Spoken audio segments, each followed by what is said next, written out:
नमो बम्बिये लीविये ब्राह्मी लिपि प्रशिक्षण में आप सभी का स्वागत है। जयकारा लगाएंगे गुरुदेव का। जय बोलो परम पूज्य 108 आचार्य गुरुवर सुनील सागर जी महाराज की जय। जय बोलो आरिका 105 सुदृढ़मती माता जी वारिका 105 सुस्वरमती माता जी की जय। तो आइए आज के इस वीडियो में हम उकार की मात्रा के बारे में जानेंगे कि उकार की मात्रा कैसे लगाते हैं। चित्र में आपको दिख रहा है जैसे क व्यंजन दिख रहा है, ख ग घ अड़। तो इन व्यंजनों में हम उकार की मात्रा लगाते हैं। जैसे ये लिखा गया हमने क, अब क में उकार लगाना है तो पहले क लिखिए और एक आड़ी लाइन लगा दीजिए। अब इसमें भी एक है रूल, जो वर्टिकल रहते हैं ना उसमें हम उकार ऐसे हॉरिजेंटल लगाते हैं, पर जिसमें गोलाकार होता है उसमें उकार हम वर्टिकल लगाते हैं। जैसे ये क है तो क में उकार लगाएंगे तो ये हॉरिजेंटल लाइन लगा दीजिए। और वैसे ही ये जैसे ख खूटी का है तो इसमें ये गोलाकार है ना, तो इसमें ऐसे लगती है। जैसे छ छतरी का देखेंगे आप तो उसमें उकार की मात्रा ऐसे लगती है। मतलब आप ऐसे भी लगा सकते हैं, वो नहीं है, आप ऐसे खड़े में भी लगा सकते हैं, बट ऐसा बहुत जगह देखा गया है, आप ऐसे भी लगा सकते हैं। तो इसमें कुछ वो नहीं है कि ऐसे भी लगती है और ऐसे भी लगती है, ऐसे भी लगती है। तो उकार की मात्रा ख में लगाने की कोशिश करेंगे, ख में ऊ की मात्रा, ग गमले में लगाएंगे, ग में ऊ की मात्रा, घ में लगाएंगे, घ में ऊ की मात्रा। तो आप ऐसे भी लगा सकते हैं, आप ऐसे भी लगा सकते हैं। तो क ख ग घ ड में देख लिया हमने उकार की मात्रा कैसे लगाते हैं। सिमिलरली आप ये च वर्ग के व्यंजन दिए, आप मात्रा लगा के च वर्ग के व्यंजन दिए, आप मात्रा लगा के देख सकते हैं। ट वर्ग में त वर्ग में प वर्ग फ य र ल व श, इस तरीके से हमने क से लेके ह तक के व्यंजनों में उकार की मात्रा कैसे लगती है यह देखा।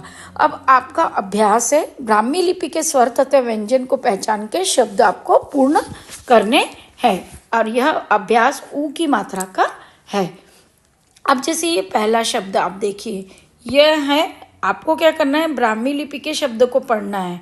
जैसे ये च में ऊ की मात्रा, तो ये बन गया चू, और ये लिखा है प, तो आपका शब्द बन गया चुप। तो इस तरीके से आपको सारे व्यंजनों को पढ़ना है। जैसे ये लिखा है अणु, तो इस तरीके से सबको पढ़ना है, उसे ब्राह्मी में लिखना है और आंसर भेजना है।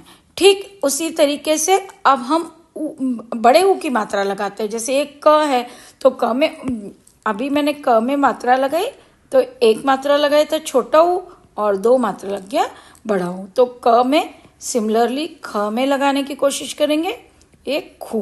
तो इसी तरीके से शेष व्यंजन में मात्रा किस तरीके से लगाती है यह इस चित्र में दर्शाया गया है।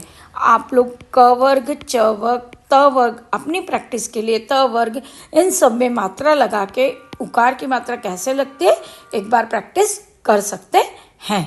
आइए अब दिए गए शब्दों को ऊ की मात्रा के लिए बाराखड़ी के अनुसार लगाना है। मतलब पहले क वर्ग से जो चालू, क वर्ग के व्यंजन को लिखना है, फिर क के बाद च वर्ग के लिखना है, फिर ट वर्ग, क च, फिर त वर्ग, फिर प वर्ग। तो आपको पहले क्या करना है, सारे व्यंजनों को अपने पास लिख के रखना है और फिर उसको बाराखड़ी के अनुसार अरेंजमेंट करना है।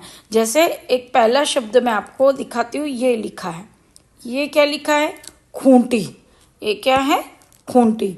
तो ये क वर्ग के व्यंजन है, तो ये पहला आ जाएगा। अगर आपको क वर्ग का कोई व्यंजन, क वाला कोई शब्द दिख रहा है तो आप पहले वो लिखेंगे। फिर अब ख के बाद आपको प्रयास करना है ग वाला ढूंढना है। तो ग से कोई शब्द दिख रहा है कि आपको ग का नहीं मिलेगा तो फिर घ पे जाना है। तो इस तरीके से बाराखड़ी के अनुसार इनको अरेंजमेंट करने हैं। तो आप पहले इन्हें हिंदी में लिख लीजिए सबको और फिर उसको अरेंज करने की कोशिश कीजिएगा। तो आपके साथ हमने उत्तर भी लिख के दे दिए, छोटे ऊ की मात्रा के और बड़े ऊ की मात्रा के। तो ऊ और ऊ की मात्रा के सारे आंसर भी इस पृष्ठ पे दिए हुए गए हैं, आप उसके साथ मैच कर लीजिएगा। तो थैंक्स फॉर वॉचिंग रिलीजियस यात्री। मिलते हैं अगले वीडियो में कुछ इसी तरीके के अभ्यास से। तब तक के लिए जय जिनेंद्र।